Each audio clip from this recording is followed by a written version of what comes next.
Hello students, welcome back to Elite Tutors. चलिए इस video में हम कंटिन्यू करने वाले हैं फिर से problem set chapter number 7 mensuration का।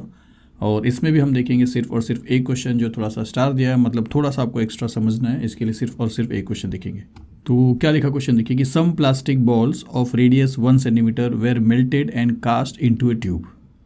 तो कुछ प्लास्टिक के बॉल्स थे जिनका रेडियस 1 सेंटीमीटर है, उनको मेल्ट कर दिया गया और फिर उससे उसको शेप देके बनाया गया एक ट्यूब। तो कुछ प्लास्टिक के बॉल्स हैं, ज़्यादा भी हो सकते हैं, ज़्यादा ही है, तो ये तो जनरल एक आइडिया दे रहा हूँ आपको। लेकिन ये जो प्लास्टिक के बॉल्स रहेंगे, जितने भी रहेंगे, उनका एक चीज़ फिक्स है कि उनका जो रेडियस है हर एक बॉल का, वो रेडियस क्या रहेगा, 1 सेंटीमीटर रहेगा। तो आपको एक प्लास्टिक बॉल का रेडियस पता है, प्लास्टिक बॉल मतलब एक स्पीयर हो गया और आपको स्पीयर का रेडियस पता हो गया। फिर आगे क्या बोला कि इन सभी बॉल्स को, इन सभी प्लास्टिक बॉल्स को मेल्ट करके उसको एक ट्यूब का शेप दिया गया। तो इनको क्या किया गया स्टूडेंट, सपोज ऐसा मेल्ट किया है और मेल्ट या मोल्टन जो फॉर्म था, मटेरियल था, उसको शेप दिया गया एक ट्यूब का। और इतना आप समझिए कि एक बहुत सारे बॉल्स थे प्लास्टिक के, उसको मेल्ट करके एक ट्यूब बनाया। और ट्यूब जो रहता है वो बेसिकली सिलिंड्रिकल टाइप रहता है, लेकिन ट्यूब का एक डेफिनेशन और आपको समझना है, थोड़ी देर में बता रहा हूँ स्टूडेंट्स। आगे क्या लिखा था, thickness, length and outer radius of the tube. अब वो जो ट्यूब बना है उसमें थिकनेस क्या है, लेंथ क्या है, आउटर रेडियस क्या है, ये सब आपको समझना है। वो है आपका, या था वो, where 2 centimetre, 90 centimetre and 30 centimetre. मतलब थिकनेस जो था वो 2 सेंटीमीटर था, लेंथ जो था वो 90 सेंटीमीटर था और आउटर रेडियस जो था वो 30 सेंटीमीटर था। अब ये सब का मीनिंग भाई आपको बता रहा हूँ। आपने बनाया ट्यूब, सॉरी आपने नहीं बनाया, बना गया है ट्यूब बना है। तो ट्यूब कैसा होता है स्टूडेंट्स, ट्यूब को अगर मैं आपको यहाँ पे बताऊँ, यहाँ पे, तो ट्यूब अगर आप देखो तो इस तरह होलो होता है, खोखला होता है स्टूडेंट्स, ये ट्यूब होता है, बाकी भरा हुआ ट्यूब नहीं होता है, ठीक है। तो ये ट्यूब बना है यहाँ पे। तो अगर ये ट्यूब बना है, इसको अगर फिर से देखेंगे, अगर ये ट्यूब बना है तो इतने पार्ट में आपको क्या समझना है कि उसका जो थिकनेस है, किसका, ट्यूब का थिकनेस, थिकनेस इसको बोला जाता है, ये सब थिकनेस है। तो इसका जो थिकनेस है वो आपको 2 सेंटीमीटर दिया, मतलब ये जो थिकनेस रहेगा ये आपको मिला है 2 सेंटीमीटर। उस ट्यूब का जो थिकनेस रहेगा, ट्यूब बहुत देखिए 90 सेंटीमीटर उसका लेंथ दिया, लेंथ कितना दिया, 90 सेंटीमीटर। तो लेंथ अगर 90 सेंटीमीटर है तो ये एग्जैक्ट फिगर नहीं है, लेकिन आपको जनरल एक आइडिया दे रहा हूँ कि लेंथ उसका 90 सेंटीमीटर है, उसका जो थिकनेस है इतना मोटा है वो 2 सेंटीमीटर एंड आउटर रेडियस। अब आउटर रेडियस का क्या मतलब है स्टूडेंट्स, इसके सेंटर में अगर आप चलोगे तो एक रेडियस यहाँ पे आएगा जो इनर रेडियस है, क्योंकि एक सर्कल आपको अंदर दिख रहा है तो वो उसका रेडियस है। और यहीं से एक चीज़ बाहर चली जाएगी लास्ट तक, जो आपको देगा आउटर रेडियस। तो आउटर रेडियस जो है वो आपको बोला है कि 30 सेंटीमीटर है।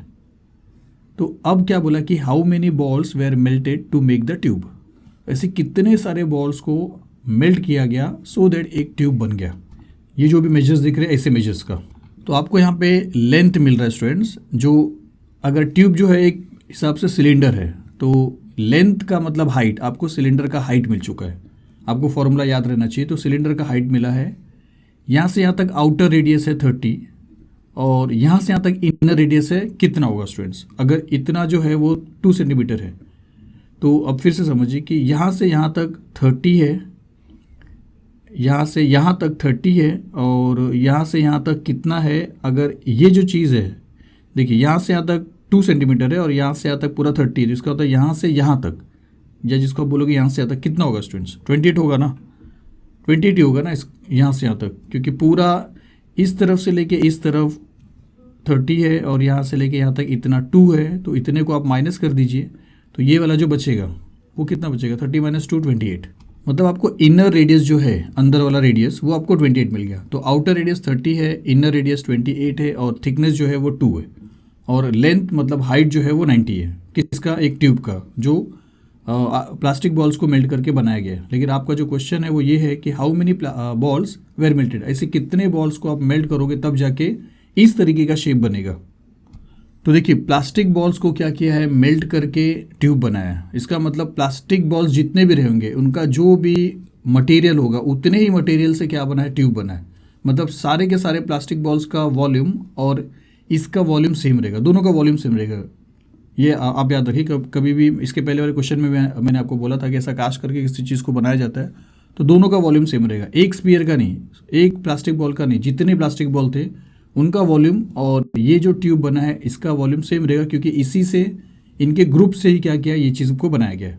तो हमको कैसे पता चलेगा कि ऐसे कितने प्लास्टिक बॉल्स है जिनसे ये ट्यूब बनेगा स्टूडेंट्स? तो एक आपको एग्जांपल दे रहा हूँ कि अगर एक बकेट है जो फुल वाटर से भरा हुआ है, उसकी कैपेसिटी कितनी है मालूम है? 10 लीटर्स की। वो 10 लीटर पानी होल्ड कर सकता है। तो कैपेसिटी का मतलब वॉल्यूम होता है, मतलब इसका जो वॉल्यूम है वो 10 लीटर्स है।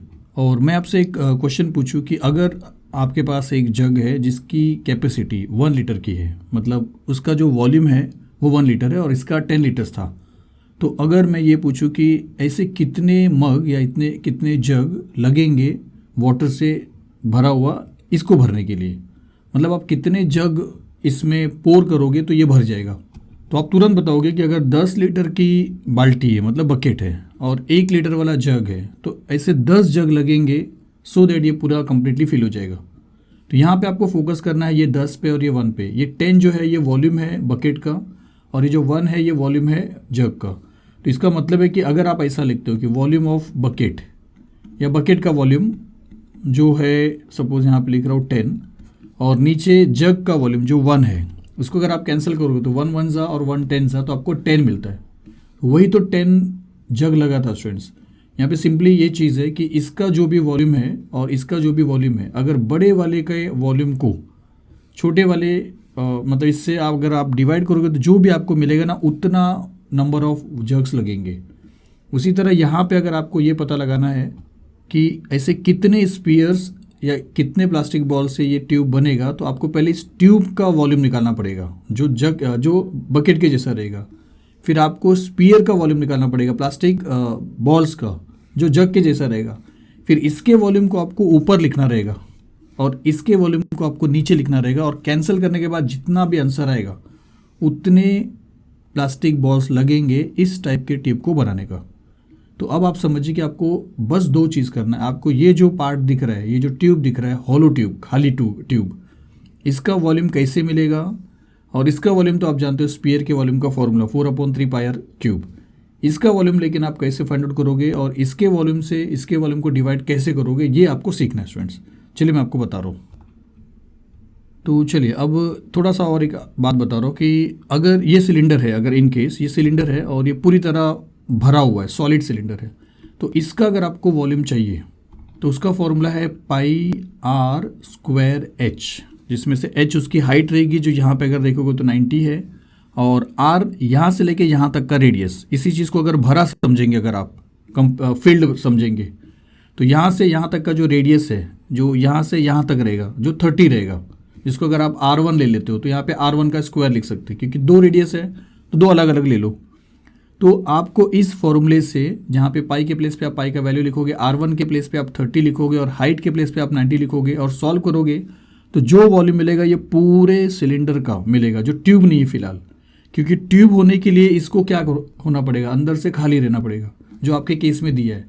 तो ये फॉर्मूले से πr1² के फॉर्मूले से आपको टोटल वॉल्यूम मिलेगा, जबकि आपको ऐसे पार्ट का वॉल्यूम चाहिए स्टूडेंट्स। तो ऐसे पार्ट का वॉल्यूम आप कैसे फाइंड आउट करोगे, ये आपको सोचना है। तो ये जो अंदर खाली जगह दिख रहा है स्टूडेंट्स, यहाँ पे अगर इसके अंदर भी एक सिलेंडर फिट करते हो, सपोज करिए कि ये भी एक सिलेंडर अंदर फिट हो गया है, तो अब ये पूरा बन गया है पूरा। अब आप करिए क्या कि ये जो छोटा सिलेंडर इसके अंदर फिट हुआ है, इसका भी वॉल्यूम निकालिए, जिसका फॉर्मूला फिर से क्या रहेगा, πr²h। इस बार जो r रहेगा छोटे सिलेंडर के लिए वो ये रहेगा 28, जिसको आप r2 बोल सकते हो स्टूडेंट्स। लेकिन हाइट क्या रहेगा, हाइट छोटे वाले जो अंदर फील्ड रहेगा उसका भी हाइट तो 90 ही रहेगा। तो आपको क्या करना है कि पूरा जो एरिया मिलेगा, मतलब ये वाला, उसमें से आपको इसके अंदर का जगह का एरिया, मतलब ये वाला, उसको आपको माइनस कर देना है। पूरे एरिया में से अगर आप इतने अंदर वाले सिलेंडर के एरिया को माइनस कर दोगे तो जो बचेगा ना स्टूडेंट्स, वो इतने होलो वाले ट्यूब का वॉल्यूम मिलेगा। तो आपको ये फॉर्मूला यूज़ करना है इसका वॉल्यूम फाइंड करने के लिए। और जब इसका वॉल्यूम मिल जाता है तो आपको डिवाइड किससे करना है, मैंने आपको अभी थोड़ी देर पहले बोला था कि एक बार इसका वॉल्यूम मिल जाता है तो आपको स्पीयर के वॉल्यूम से डिवाइड करना है। और स्पीयर का फॉर्मूला, वॉल्यूम का फॉर्मूला क्या है, 4/3 πr3। तो यहाँ पे समझिए कि r1 बड़े वाले आउटर रेडियस का वैल्यू है जो 30 लिखोगे आप, और हाइट जो रहेगा वो सिलेंडर का ही हाइट है, ट्यूब का ही हाइट है जो 90 रहेगा। यहाँ पे पाई का वैल्यू फिक्स रहेगा, और यहाँ पे भी सेम पाई रहेगा। और यहाँ पे जो आर रहेगा वो छोटे वाले सिलेंडर जिसके अंदर फिट हो रहा है, जो आपको जिसका वॉल्यूम निकाल के आपको हटा देना है, उसको कम कर देना है, माइनस कर देना है, तभी आपको ये वाला जो आपको शेप दिख रहा है उसका वॉल्यूम मिलेगा। तो उसको माइनस करोगे तो यहाँ पे R2 के प्लेस पे आप क्या लिखोगे 28, और यहाँ का भी हाइट जो रहेगा अंदर वाले सिलेंडर का भी हाइट तो टोटल वही रहेगा, तो यहाँ पे भी 90 आएगा। और डिवाइड करोगे आप किससे 4/3 पाई आर क्यूब, जिसमें से ये जो R है वो स्पीयर का रेडियस है, और स्पीयर का रेडियस आपको दिया है 1 सेंटीमीटर। तो फिर से बता रहा हूँ, देखिए इस R के प्लेस पे 1 आ जाएगा, इस R के प्लेस पे 30 आ जाएगा, इस H के प्लेस पे 90 रहेगा, इस R के प्लेस पे 28 रहेगा, और इस H के प्लेस पे 90 रहेगा। और ये जो R है आपने देखा किस तरह हमने फाइंड आउट किया था।